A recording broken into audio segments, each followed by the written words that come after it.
Good morning, Marta. How are you? Good morning, Andy. Good morning, everyone. I'm great, but I can't believe that today is the last day of COP and of our morning live stream. I've gotten quite used to them by now. It's been a very intense time here at Salford and obviously Glasgow, and I'm really looking forward to today's discussion because we are talking about the important topic of the role of arts in climate action.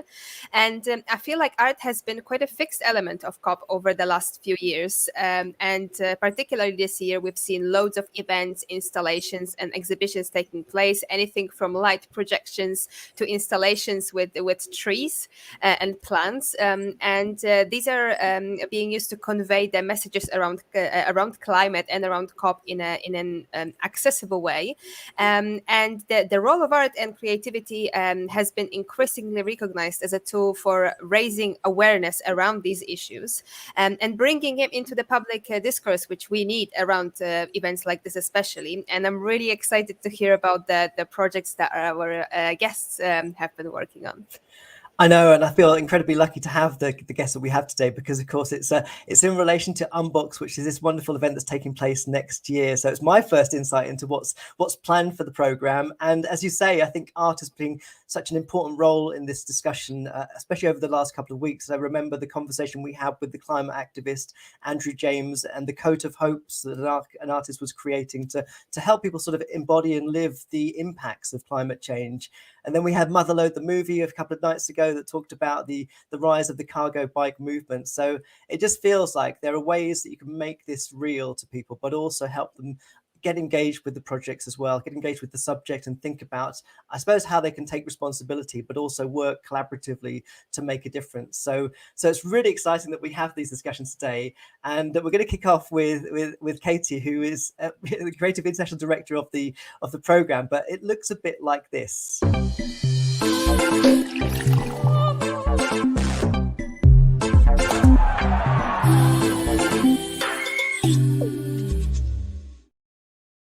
So Katie, welcome into the stream. This is really exciting. Great to have you here. Thanks so much for having me, Andy. Good morning, and good morning, Marta. Good morning. So we saw the press releases from last month, I think it was now. Give us a bit of a flavour of Unboxed and where we are at the moment with the programme. So Unboxed is a vast programme of creative work that's happening in places and spaces all across the UK in 2022, both geographical and virtual. It's unique in a number of ways, not least because it's funded and supported by the 4 governments of the UK. So it really is like a really, really broad project and really exciting for that reason. The work itself is made up of 10 incredibly ambitious projects which are being delivered by creative teams, and those creative teams have been drawn from across science, technology, engineering, arts and maths, with a real range of creativity and different kind of disciplines represented in each one of them. And those teams came together and started to develop their projects through a really groundbreaking program of R&D, which happened towards the end of last year, where they were all invited to come up with a project that was open, original and optimistic and would reach millions. And the thing that was really interesting that came out of that was that each one of those projects took that challenge of optimism and thought about global challenges, thought about the way in which art can really make a difference, can shift perceptions. Some of those projects are really concerned with climate and concerned with sustainability as a topic. And actually the 3 that we are talking to today that we're going to be joining on the programme are those 3. The others have got absolutely got kind of concerns around climate and sustainability running through all of them. And so, yeah, it's an incredibly broad and exciting programme. And I think we're going to be talking about some of the projects specifically in more detail, aren't we? We certainly are. I mean, I think it's an incredibly exciting concept. And I noticed you sort of had the STEAM acronym. We talk a lot about STEM at universities, but we try to get people to talk more about STEAM. So we get the arts very much in the mix. And I feel like a lot of the discussions that we have around innovation, they're so centrally connected to creativity that this connection is such an important thing to bring together. And I guess maybe just as a startup, what's your sort of impressions of COP26? I mean, how do you feel about the role of arts in a climate emergency? I feel like, well, art is about meaning making, isn't it? And it has the capacity to shift perception and to interrogate meaning in a way that isn't always necessarily directly head on. And I think that, you know, unfortunately, you can't change the world with a conference. You need to change people's minds, you need to change people's hearts, you need to change people's behaviours. And actually, the role of cultural practice and the role of artistic practice and the role of culture and creativity in doing that is absolutely essential.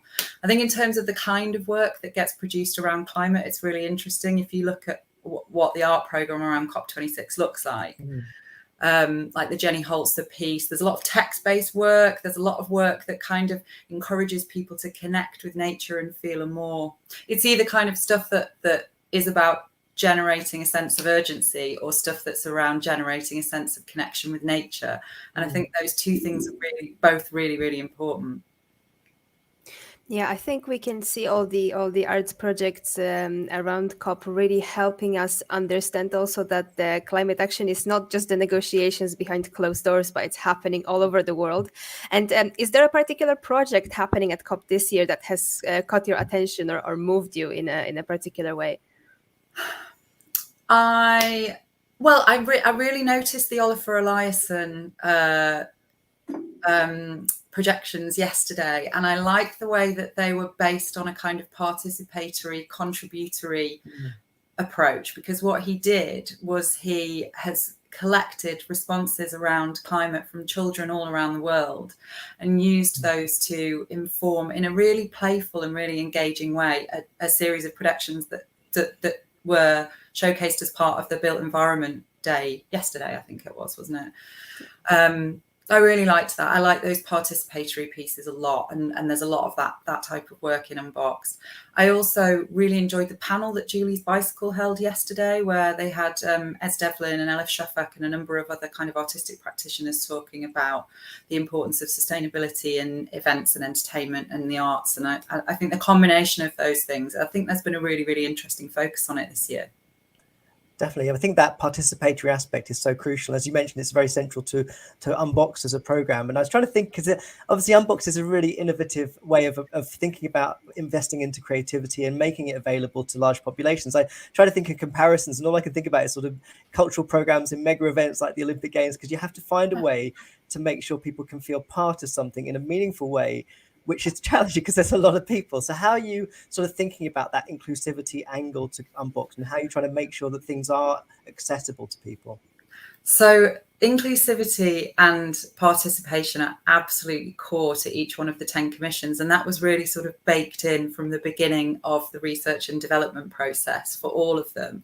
But really, we have been incredibly fortunate with the wealth of talent and also the integrity of the artists that have participated and are making up these creative teams, because really they are bringing like often decades of experience of deep community engagement work into their projects, and they are delivering those within communities. And these are happening these projects are going to be happening in communities which often are fairly underserved in terms of cultural work. It's less focused on the big metropolitan centres, although there is work in metropolitan centres, and more on communities. We've got work in Paisley, we've got work in Carnarvon, we've got work in Hull, in all over the place, you know. So the approach to participation is really broad, and it's starting right now as well. There are ways that you can get involved with a number of the projects already. And I think we'll come to that again a little bit later with some of the projects that we're speaking to today. Definitely. And I think that's a very good time to bring people in. So let's welcome in our producers, directors, the people that are making all of this happen. So welcome to Angus, Nathan and Patrick. Great to have you all here. Hi there. Good morning. Maybe it's a good place to start with you, Angus, given that we have COP26 still very much happening in Glasgow, and I believe you're based there. So give us a bit of a sense of your impressions over this fortnight. Yeah, it's been amazing. I mean, COP's very impenetrable at the beginning. It's a bit like the Fringe, where you've got sort of 7,000 shows on outside, and you don't know which one to go and see, so you only go and see 3. But I have to say, the energy, particularly with young activists, probably age group 18 to 35, involved in the most intense debates, meeting people from all over the world, a huge amount of respect being shown between different nationalities on the fringe. And you can see really this is a mobilization moment for them. So you can see these incredibly intense small meetings taking place in the most unusual bits of land and buildings that they find themselves in the city. The city itself, on a corporate level, hasn't responded well because it's been run from Westminster. Scottish Government and City Council was slightly kept out of the organisation. So the city itself has felt a bit flat. But my God, the energy that has been brought by the people who've come here and the people who live here has been really good. The march itself, with 120,000 people in absolutely pouring rain, was joyful, was an absolute moment in time where you really said, you cannot ignore this. And I think that has been one of the sort of constant themes, that the battering that the official negotiations have had from the outside has really felt very formal. People are banging on those doors going, you are not just going to listen, you are going to act on what we're saying, because this is our world now. You've messed it up, so you're going to give us a better world. We're not going to put up with it anymore. So it does feel like a kind of quiet, slightly polite revolutionary moment. And do you have a feeling that the same is maybe happening on the especially Scottish art scene? Did you see any shift in maybe the coming months to COP26 around the way art is being created around things like climate change and the conference itself? There's no doubt that there is the debate that's happened and the level of presence it has in now the minds of this generation of active artists means that nobody can go forward just saying, I make this work with a why. You have to make it with a how as well. In other words, how you make your work is becoming as important as why you make it. So if you have a piece of work that is thinking around aspects of climate or environment or the world we live in, the world we might live in, or the mess that it's in just now, you can't just carry on using resources in maybe the way you did 20 years ago. So you can see this even filtering now through the sort of major music industry, where the idea of massive stadium tours with huge juggernauts pulling massive amounts of tech from stadium to stadium as fodder to make money from the thousands of people who attend, that kind of way of working is, I think, slowly going to become a thing of the past. And gradually, all of the cultural industries are going to think about how they're making the work, because they're just not going to get away with it anymore. So certain aspects of capitalism, of the way that we work within the market, are going to break down, they're going to change. And I think some artists are more sensitive to that than others. But in general, there's such a ground shift. And it's very simple. If you're in the public funding realm, you will not be funded unless you are environmentally sensitive, and that becomes a key part of your work. So people will change and adapt naturally, I think, over the next 5 to 10 years. Some will absolutely lead and inspire, but others will catch up, and you will see that shift. Yeah, I want to bring in Patrick and Nathan on this before we get into the projects a bit more, because I think it's really great to keep this conversation going. So Patrick, what's your sense? What's your impressions of COP26? How do you feel about what's going on up there? And I guess also that role of the arts in a climate emergency. Yeah, for me, it's also been interesting having obviously not that first-hand experience of Angus being in the city, but more how people are responding as a country as a whole. I love what Eden did with the drones above the domes and provoking that bigger conversation and that sense of ambition. And even in my children's school, kind of, I have 3 which keep me on my toes a lot of the time. And you know, even in their school, the response to COP has been in an art form in that sense. So it's been led by the arts rather than a textbook conversation. So for me, if it's been less about what's happening up in Glasgow, yes, all the conversations are there, but actually seeing how the country as a whole responds to it and all the most important things and all the best ways of communicating for me has been through the arts, be it ambition, joy. It's been a hopeful message rather than a textbook message. And I think that kind of speaks to exactly what Unboxed is about. It's that kind of sense of hope and joy. And that's why where the arts come in, and that's where it provokes the conversation for me. Great. And Nathan, tell us a bit your perspective from down slightly further south in Salford. In sunny Salford, yeah. I actually want to pick on something Angus said, which I thought was really interesting, which was about the process behind the arts, because I think that is becoming key, as Angus said, that sort of how we're doing things, how art is produced is really important. And that's one of the roles in which art in this climate emergency can address that, is in demonstrating ways of doing things that are considerate of the situation that we're in. And actually, alongside COP, I was at a green production lab this week down in 101 Arts in Milton Keynes, which was getting a cohort of production managers together to talk about how they are working in the arts and how they're producing stuff, addressing exactly those issues about process, about how we do things, how we can make things better, and the relationships that there are between what we're making and how we're making it. There was a point raised in the panel that I mentioned yesterday, actually, that I thought was a really good articulation of this, because there has been quite a lot of work. There was that really great report that was published by Massive Attack quite recently that was specifically about kind of more sustainable practices within the events industry. But the point that was raised yesterday was, as creative producers, we're totally used to working within parameters. We're used to working within parameters of budget.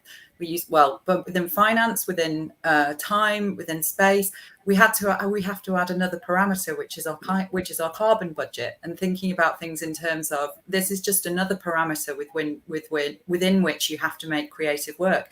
And everybody, loves working to a challenge. It's the thing that helps you come up with new solutions and work creatively. And I think that's a really, really good provocation for all of us. And yeah, definitely something that I think Angus and Dandelion and all of the projects on here are thinking about very, very carefully. Well, I think one of the key parameters we work with often is health and safety, and we should be having health, safety and sustainability should be the three things that sit there alongside each other. Thank you for that. Was a really good introduction into the actual projects that we are going to be talking about now. So Unboxed, as was mentioned, comprises of 10 major commissions around climate and the environment. Angus, you are working from Scotland as part of Dandelion. Could you tell us a little bit more about your project? Yeah, I mean, we named ourselves Dandelion and the Dandelion Collective because the nature of a dandelion, it's one of the best spreaders of seeds in the natural world. Incredibly, it's called a weed, but it's of great use to the insect world, beautiful color. And we've taken the idea that we would take the money we've been given and spread it as widely as we could across Scotland and enable as many people as possible to grow their own food, come together, and then have amazing harvest festivals at the end. And we're doing this on a really big scale. So working with 500 schools and creating 12 new unexpected gardens. And they are, as has been said by Katie, they're from Wick in the far north, Uist in the Hebrides in the west, Dundee, down to Stranraer, where the ferry used to go across to Northern Ireland, Hawick. So we're really spreading these gardens widely. And the idea is that you grow in containers or areas that are not normally grown on. So it's all about reusing land that has become abandoned and enabling local people to grow food there. That's the first phase. Then the creative phase is that we're making 200 miniature cube vertical farms. So 200 schools can begin to grow inside their schools. And we're also spreading them out on bicycles with speakers. So we have these traveling vertical farms, which also become music commissions. Each of the gardens is going to have its own young creative producer, a musician in residence, and they will work with their own budgets so that as their gardens develop, they can also develop them as venues. So the idea being that there is no difference between horticulture, the act of growing, and culture and music, and the idea of music as roots, and how we celebrate ourselves through sound, and how we speak to the wider world through the beauty of music. So we're very, very much bringing together music and the act of growing. And the idea, I was just thinking the other night that many of the fireworks festivals didn't happen around Glasgow during COP. And I've always thought fireworks, after you get that initial poof of smoke up into the air, really unsustainable festival. And it's got a pretty dodgy history going back to Guy Fawkes. It's not exactly a happy celebration.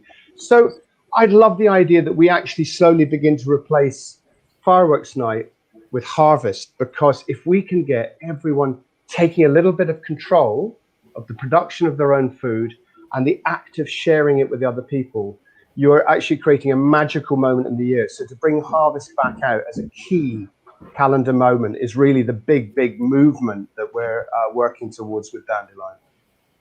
That's incredibly exciting. What a wonderful concept. I flashed up one of the images there, which I'll bring up again. If you could just tell us, I think this was the vertical farms that you were talking about there, Angus. Yeah, well, this is actually just one of our ideas. So this is from actually from when we won the bid, which was to take an old shopping centre and just show that you can repurpose any building.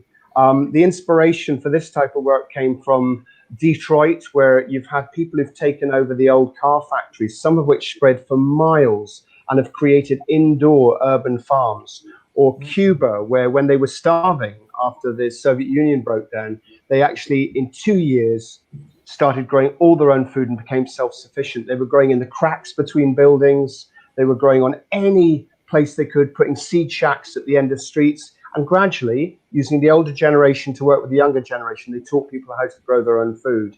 And so it's just that it's interesting that within climate challenge, for our generation, it'll be about giving up lots of things. It's a bit like the smoking in pubs. It'll be less air travel. It'll be less use of resources. Growing your own food is one of the few really positive things that you can do in the environment, in the sense that it takes down air miles. It brings health into your life. And the beauty is, anyone who knows who's worked or has built gardens, it brings joy and love into people's lives. Often kids' first steps are inside a little community garden. We built the Hidden Gardens many years ago in Glasgow, and I've had lots of letters from people who said, I proposed in the Hidden Gardens, or my children walked in the Hidden Gardens. But it can embody, therefore, well-being and heart as well as head. But simply growing and learning how to grow food is just a very joyful thing. So we're really aiming to get hundreds of thousands of people, and not the kind of poshies with the big gardens on the outskirts of Edinburgh and Glasgow. It's about sometimes taking some chives and growing them on your windowsill when you don't even have a balcony. And actually that act of doing that kind of growing into your food for the first time is a creative and a good act. So we're also trying to encourage on a sort of micro level as well as on a really big level across the country. And I would say that...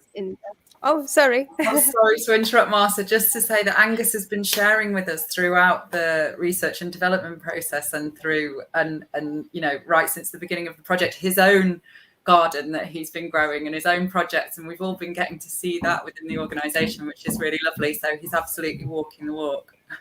That's nice to see. I mean, very briefly, I won't take up too much time, but Dandelion started from a very small idea, which was during lockdown.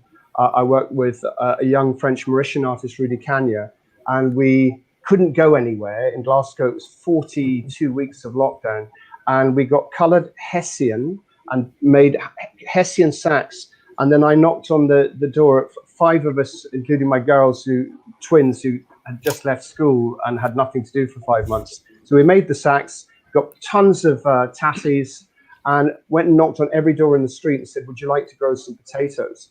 And 95% of the street said yes. And then we grew them on all the front steps down the street. So these beautiful colours. They were in the colours of the Mauritian flag. So it was a very unusual, lively growing project. And at the end of it, we said, give 2/3 back. And we opened a chip shop at SWG3, a great music venue in Glasgow, which only opened for 1 week. And in that week, we fed 500 people, had music from Celtic Connections. And it was a joyful moment. And it was just that thing that you could do something in your street. And that then won kind of a Glasgow Community Initiative of the Year. And we simply thought, could you do this on a vast scale? And it meant there was something very authentic at the heart of why we went for this bid.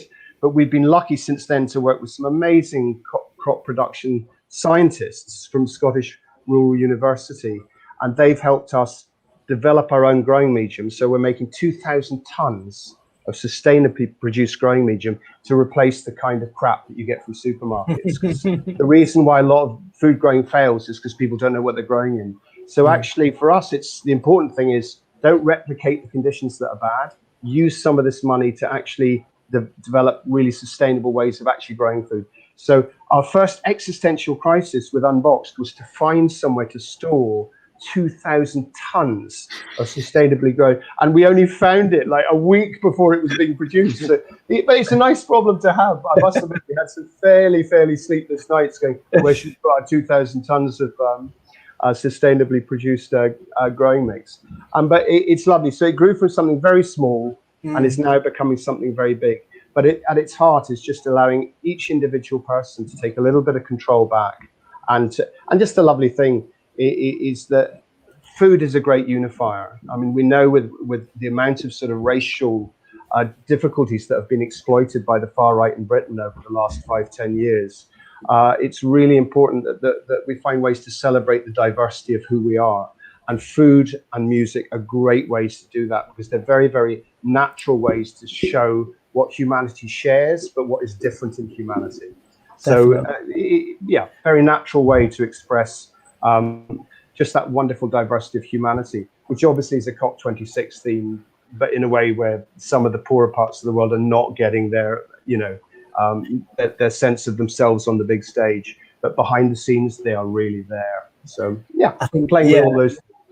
I think certainly lots of these themes are present in a lot of the work we're seeing. I'd like to bring Nathan in at this point to talk about the Salford project's based or located in Salford, but is going all across, I think, England, the UK, I'm not sure. Give us a bit of a flavour of Green Skies, Dark Space, Green Spy. No, right. So I'm from Waterbank. We're based in Salford, and our project is called Green Space, Dark Skies, and we are partnered with Siemens, the global technology company, and National Parks UK, and also Salford University. Our project is rooted in nature. It's celebrating landscape and the life within them. If you could just play that little video clip, that'd be great. I Thanks, sure can. Yep. Yeah. It's a really nice sense of what the project's trying to do. Here we go.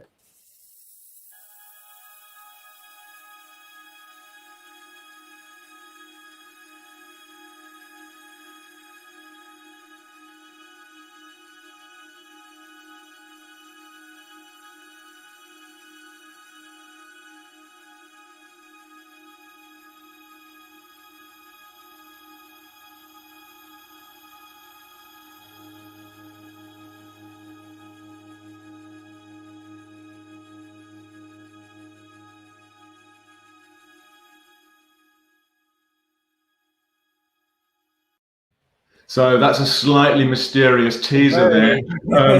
So what we're doing is we're working with 20,000 luminators who we will be equipping with specially designed lights that we're developing with Siemens, which will enable us to create geolocatable participatory artworks in the landscape. And we'll be doing that in a way that will reconnect people with nature. Our aim is to inspire people to open up the landscape, that everyone is welcome in our landscape, and that we'll be inspiring people to generate the next generation of custodians and protectors of landscape here. And I suppose that's how we are directly linking with the climate emergency in the context of this discussion, is that we are trying to inspire people with the landscape. And I guess we saw, throughout lockdown, there was already a reconnection, people journeying out and valuing our natural spaces. And that's what we're celebrating with our project. And I suppose. I love the idea of custodians. We often talk about getting people into space and almost like they're consuming the space, but actually to think of oneself as a guardian or a trustee of the space is a wonderful concept. Yeah, and sustainability has been at the heart of the design of the project from the beginning. At Waterbank, we've been working around our sustainable practice for over a decade. And when we came to this project, we wanted it to be an exemplar project in how to do low carbon production. We want it to communicate and engage with the audience around how they're traveling, around how we're making the project, around the impacts that we're having. And we're keen that we measure everything around that. And that we want to be net positive. We want this project to give more than it takes. That's ultimately our aim. So behind the scenes, I suppose going back to what we were touching on just before, the process behind this is really intense and quite detailed in terms of how we're making the project, how we're measuring the impact of what we're doing, so that we can be completely clear and transparent about what the project is and the impact that it has. Yeah, definitely. I mean, the project looks incredible and really exciting. And you mentioned that the University of Salford is one of the partners working on it. And is there going to be an opportunity for young people and for students, aspiring artists, but also maybe scientists and technicians to get involved in this project? Indeed, we're trying to create hundreds of opportunities, particularly for students at the University of Salford to get involved, but also we're looking for 20,000 illuminators, and you can go to our website at Green Space Dark Skies UK, and you can sign up there for more information and get involved with the project. That's fantastic. So give us a sense of how far along in the process you are, Nathan, at this point. At this point, we are a long way down the process of creating these innovative new lighting, technology. We have a design. We're starting the manufacture of our test units, which we'll be testing in January. In terms of where we're going to be doing these participatory light art works, we have been travelling around the country looking at different locations from Scotland, Northern Ireland, Wales, England, the furthest reaches of these islands, to look at potential places where we can create these pieces. It's incredibly ambitious, but really exciting. And all the projects just sound like they've got, as you say, those values around science, technology, arts, engineering, and it's all sort of bringing together different expertise. Because I think often at universities, certainly, we separate out subjects and we don't bring the artists and the scientists often together very much. But it's great to all hear about creativity. That's the key. Creativity is the key to it. And I suppose, again, in terms of the climate emergency, creativity is the key to finding solutions to continue existing on this planet too. Fantastic. Well, let's hear from Patrick now. Great to hear about your project as well, Patrick. Tell us more. Yeah, so it's really interesting listening to Angus and Nathan in this, because our concept really got born out of that lockdown conversation about the Great British weather. So what we found when we got on the calls as a group on painful Zoom, as it was, from all around the world, where different people locked down in different spaces, was the first 2-3 minutes was always about the weather, and it's such like that cornerstone of your British identity. You don't know what to say when you travel around the world. So in that kind of British politeness, it's always, what's the weather like? And that's where we started. And that's what we really wanted to kind of pivot on and dive into, that concept of the Great British weather. But can the Great British weather be this joyous moment? Can it be part of a bigger conversation about renewable futures? And can we harness, I suppose, the power of the Great British weather and turn it into something more positive and kind of help it to power our future?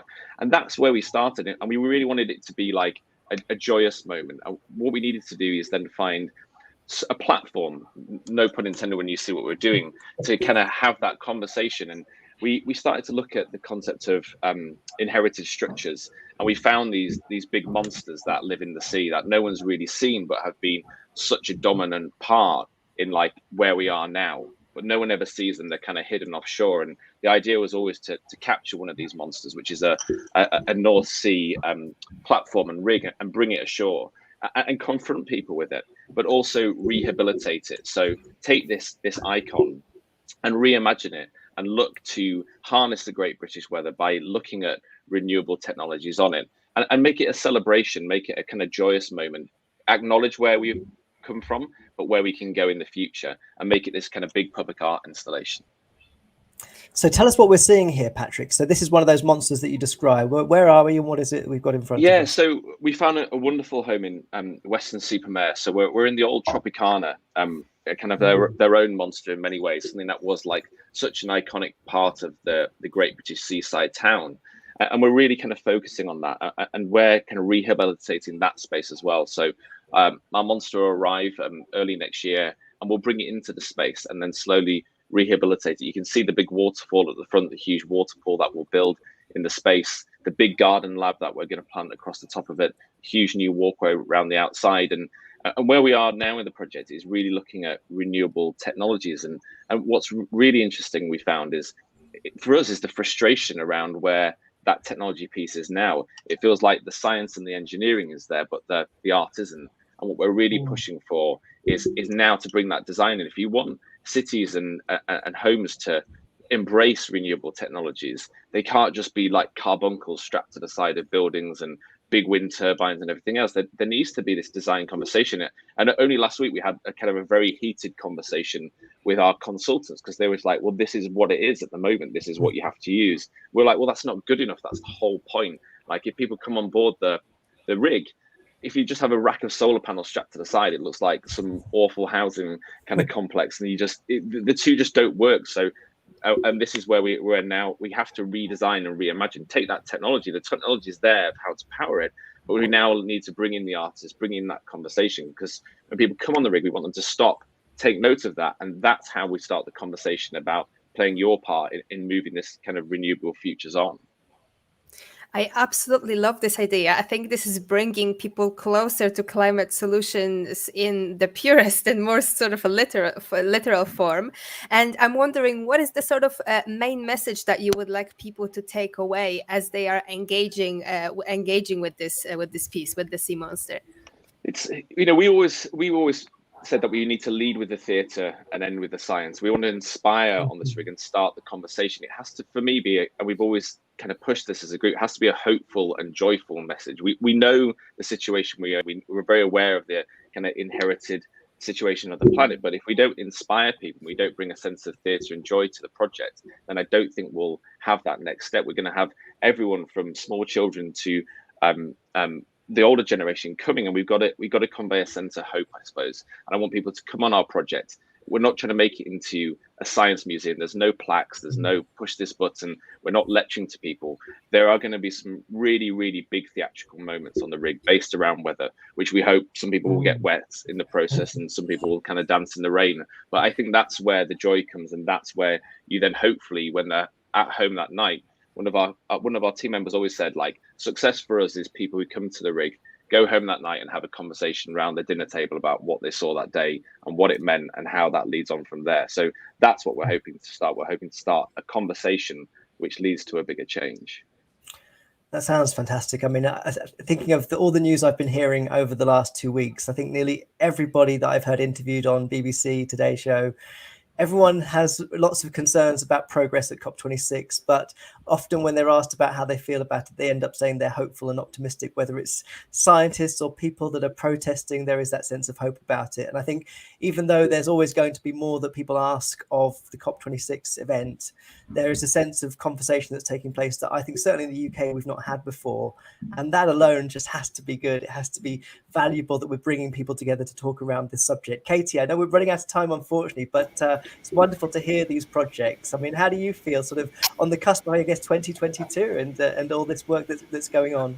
I mean, it's so exciting, and it's so lovely to hear the projects start talking for themselves, because everything's been kind of under wraps and there's been so much work going on. And you've got a sense really just from hearing about these three of something of the scale and the depth of the ambition, but also coming back to the point that you made earlier, Andy, about kind of how are we expecting people to participate. You can see that there's a real breadth of entry points. You know, if you want to come in as a family and come and experience this in a participatory way, then that's absolutely available to you. But there's a real kind of conceptual depth, and there's a real kind of invitation to consider the broader themes of the project and of the festival as a whole.